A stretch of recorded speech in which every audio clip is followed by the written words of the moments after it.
Hey everybody, it's Jang here with a look at the LEGO Disney Princess Anna and Kristoff's Sleigh Adventure set. Let's go ahead and get into the details. I actually want to first start off with a look at the figures up more closely. So here are Anna and Kristoff themselves, both with very nice fine printing and detailing for the tops between the two. Just nice applications of color, and also on Anna's dress down at the base with the flower and plant details. They're really nice, really just well applied, just high quality stuff. Also, they did well, I think, with the freckles on her face. They're nice and small and kind of subtle as well. Kristoff has his banjo, which is a new setup, which just has a sticker that gets applied on the round piece, and they kind of use an adapter at the end to allow these Friends style figures in order to be able to hold something like that, since they're not able to rotate their wrists around. You see that Kristoff does get a different color going around the center of his arm, so that's a sand blue color in there in between the dark blue elements. And you got multiple colors for Anna with her hair piece, so it's showing the actual hair and then also showing the cap, and a little bit of the tuft of fluffy area that's sticking out towards the front. So I think both of these are very nicely done. And check out Sven, the reindeer. He looks really good, especially with the face, very bright-eyed and very happy looking. The antlers look great. They're nice and large, much larger than I expected them to make them. These are actually a flexible kind of material that they used to form the antlers, so they're not going to break off. They're not brittle. That's a good thing. There's no other articulation though. There's nothing that you can actually move on this. You can't move the legs forward and back. However, they do have the standard size of opening for the mouth that allows you to put things in there, so you can actually feed a carrot to them, and this area on the back can actually be taken off the way that they built that. It's got this little tuft of tail back there, and it's just in a constant walking pose. Has these two little small holes which can be used to attach any of the Friends style or Princesses style little attachments like bows and things if you want to change anything up. But all of this is just a removable add-on assembly. You actually take off just one of the pieces of that, just one little plate piece, to allow you to attach in the whole sleigh. So that just leaves room for that, and then this gets connected onto there. Well, I've got this on. Let me go ahead and show you the rest of the sleigh. So you can fit both figures in there. It's a little bit of a tight fit, but not too bad. Their arms just overlap a little bit. This is a nice sticker for the detail on the front.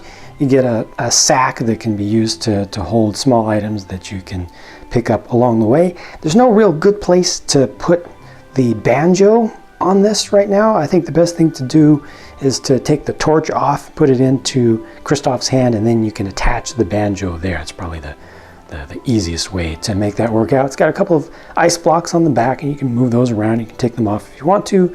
I already showed you the torch, obviously. Nice little gold details on the back, just a couple pieces, but I think they look good. And then a pick over here on the side. The base of the sleigh, the actual skid elements, are basically just all one piece. It's all one thing that LEGO has used a number of times in the past, usually as skids for helicopters, like city helicopters for police and fire and stuff. But I think it looks good here, and the dark blue color goes well. I think the whole color scheme works together pretty nicely with the dark tan and also the medium blue in there. It looks good. It looks good and it works well. I'm glad that it holds both figures and extra stuff. There's also a mug there, which in this case is actually not used for coffee. It's used for hot cocoa. Wandering Oaken's trading post looks really nice from the front, and I appreciate the small moose antlers that are used up on the top. Got a couple of stickers on the door, which you have to put on separately. It's a little bit tough to get those aligned just right, but overall this looks quite nice from the front. But as you turn it around to the side, you see it's really thin. It's kind of just a front of a store. Once you get to the inside area, you can purchase a couple of long skis that can be used with your figures. There's a sack for just holding the money. It actually has a proper cash register off to the side. I guess you could make purchases from here with your ATM card and a credit card if you have them.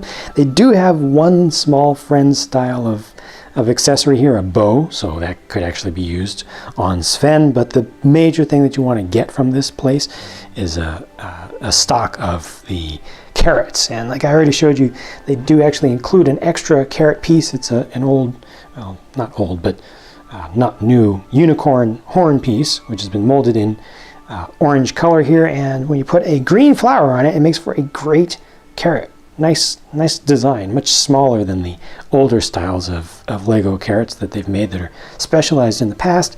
And then there are just a couple of extra products up here that can be sold. It's kind of like in the attic area. But overall, this whole store is just really small, and I wish there was at least one more wall on it or something with some shelves and just something to kind of enclose it a little bit better.